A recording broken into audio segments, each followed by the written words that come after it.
दोस्तों नमस्कार, मैं Ram Surat Yadav. Supreme court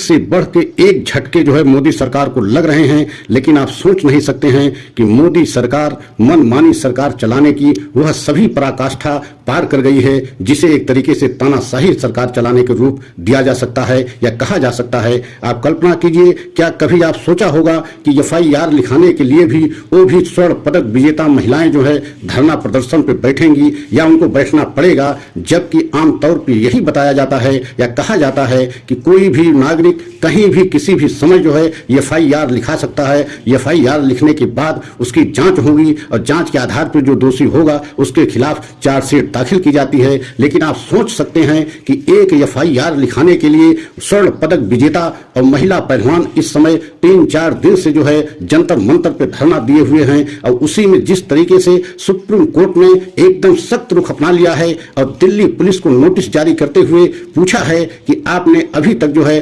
FIR क्यों नहीं लिखा और उसका कारण बताइए। मतलब 28 अप्रैल को बहुत बड़ा फैसला सुप्रीम कोर्ट से आने वाला है, जिससे मोदी सरकार को बहुत बड़ा झटका लग सकता है। और यह इसलिए हो रहा है कि एक सांसद जो कुश्ती संघ के अध्यक्ष हैं ब्रजभूषण शरण, उनके खिलाफ यौन शोषण का आरोप जिस तरीके से महिला पहलवानों ने, खासकर उसमें एक नाबालिग जो है लड़की भी जो है आरोप लगाई है, जो देश के लिए स्वर्ण पदक जो है प्राप्त किया है। तो आप कल्पना कीजिए कि एक नाबालिग लड़की जो है स्वर्ण पदक विजेता लड़की है, जो हमारे देश का नाम रोशन किया, वहां जो अंतर्राष्ट्रीय स्तर पर देश के झंडा को जो है वहां गौरवान्वित किया। और लेकिन आज उन्हीं लड़कियों को, उन्हीं महिला पहलवानों को धरना प्रदर्शन करना पड़ रहा है और मात्र FIR लिखाने के लिए। तो आप कल्पना कीजिए कि जब इस स्तर की जो है महिला पहलवानों को FIR लिखाने के लिए इतना जो है जद्दोजहद करनी पड़ रही है, तो आम आदमी, आम साधारण नागरिक की FIR थाने पे कैसे लिखी जा सकती है, इसकी कल्पना आप सभी देशवासी लगा सकते हैं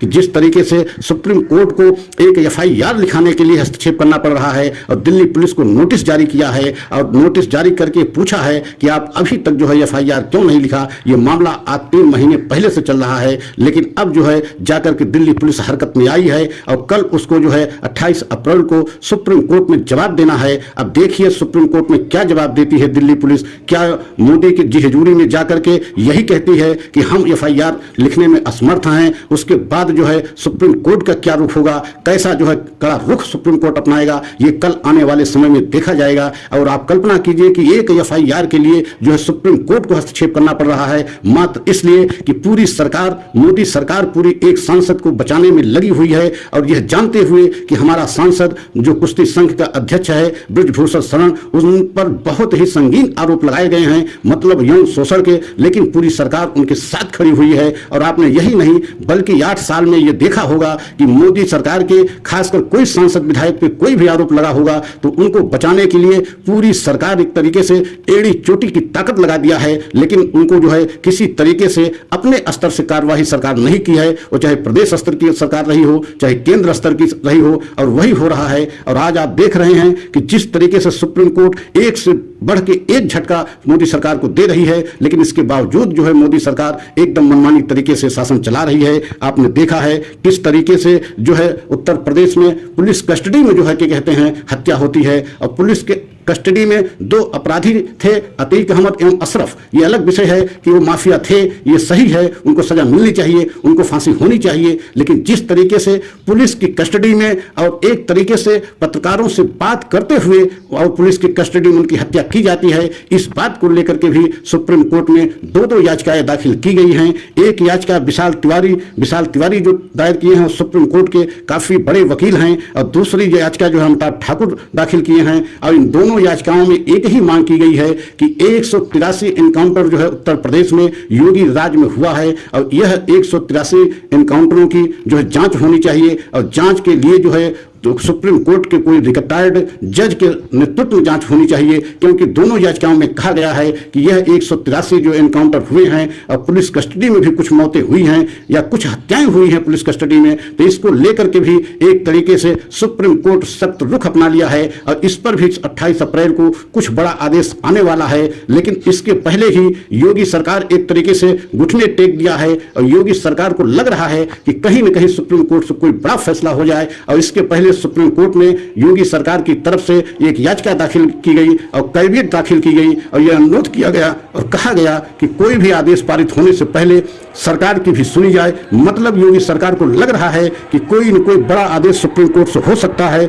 इसलिए योगी सरकार पहले ही कैबिनेट दाखिल कर दिया है जिससे कि सरकार की भी सुनी जाए और सरकार उसमें ये चाहती है कि किसी प्रकार से सुप्रीम कोर्ट से कोई ऐसा आदेश न होने पाए जो सुप्रीम कोर्ट की निगरानी में जांच हो। अगर सुप्रीम कोर्ट की निगरानी में जांच होती है तो ये तय है कि योगी सरकार भी एक तरीके से संदेह के दायरे में हमेशा विपक्ष की पार्टियां आवाज उठाती रही, लेकिन अगर जांच हुई तो ये निश्चित माना जा रहा है कि योगी सरकार भी उस दायरे में फंस सकती है। और आपने देखा है एक से बढ़ के एक जो है फैसले सुप्रीम कोर्ट से समय आ रहे हैं। कर्नाटक में आपने देखा है जिस तरीके से 4% मुस्लिम आरक्षण को लेकर के अमित शाह जी गृह मंत्री के द्वारा पूरे कर्नाटक में ये एक तरीके से भ्रम फैलाया गया कि हम आ जाएंगे तो इस आरक्षण को एकदम समाप्त कर देंगे। इस मामले में भी सुप्रीम कोर्ट से एकदम सख्त जो है निर्देश हुआ है कि अभी आप किसी तरीके से इस पर कोई टिप्पणी न करें, क्योंकि यह मामला अभी सुप्रीम कोर्ट में विचाराधीन है। तो आप सोच सकते हैं कि एक से बढ़ के एक फैसले सुप्रीम कोर्ट से जो आ रहे हैं वह एक तरीके से योगी सरकार एवं मोदी जी के लिए मुसीबत बढ़ाने वाले फैसले आ रहे हैं। ऐसा हम इसलिए कह रहे हैं कि आप देखा है कि जिस तरीके से चुनाव आयुक्त को लेकर के सुप्रीम कोर्ट में सख्त हुआ और चुनाव आयुक्त को लेकर के एक कमेटी बना दिया और उस कमेटी में प्रधानमंत्री रहेंगे और मुख्य न्यायाधीश रहेंगे और विपक्ष के नेता रहेंगे। मतलब तीनों लोगों की सहमति से चुनाव आयुक्त की नियुक्ति होगी। और आपने यह भी देखा है कि जिस तरीके से चुनाव आयोग के जो मुख्य न्यायाधीश हैं अरुण कुमार गोयल, उनकी भी नियुक्ति को लेकर के एक याचिका दाखिल की गई है। एडीआर एक संगठन है, एडीआर ने यह दाखिल करके सुप्रीम कोर्ट से अनुरोध किया है कि मुख्य चुनाव आयुक्त की नियुक्ति एक तरीके से असंवैधानिक है और उनको तत्काल जो है उनके पद से हटाया जाए, अन्यथा आने वाले समय में इसका असर जो है हमारे देश के चुनाव पर पड़ेगा। क्योंकि एक तरीके से बहुत बड़ी प्लानिंग एवं साजिश के तहत जो है मुख्य चुनाव आयुक्त की नियुक्ति की गई है। आप कल्पना कीजिए कि नवंबर 2022 को वह आईएएस पद से बीआरएस लेते हैं और 24 घंटे के अंदर जो है उनको मुख्य चुनाव आयुक्त बना दिया जाता है। तो इसी बात को लेकर के जो है याचिका दाखिल की गई है और इस पर एक तरीके से सुप्रीम कोर्ट भी टिप्पणी किया था, सरकार से पूछा भी था इसके पहले कि आप बताइए इतनी आपके सामने कौन सी ऐसी मजबूरी थी कि 24 घंटे के अंदर आपने बिजली की रफ्तार से जो है मुख्य चुनाव आयुक्त की नियुक्ति कर दिया, और जबकि वह पद जो है मई 2022 से नवंबर 2022 तक खाली था, तब आपको ध्यान नहीं आया। लेकिन जब अरुण कुमार गोयल जो है बीआरएस लेते हैं तो तत्काल आप 24 घंटे के अंदर जो है उनकी नियुक्ति कर देते हैं।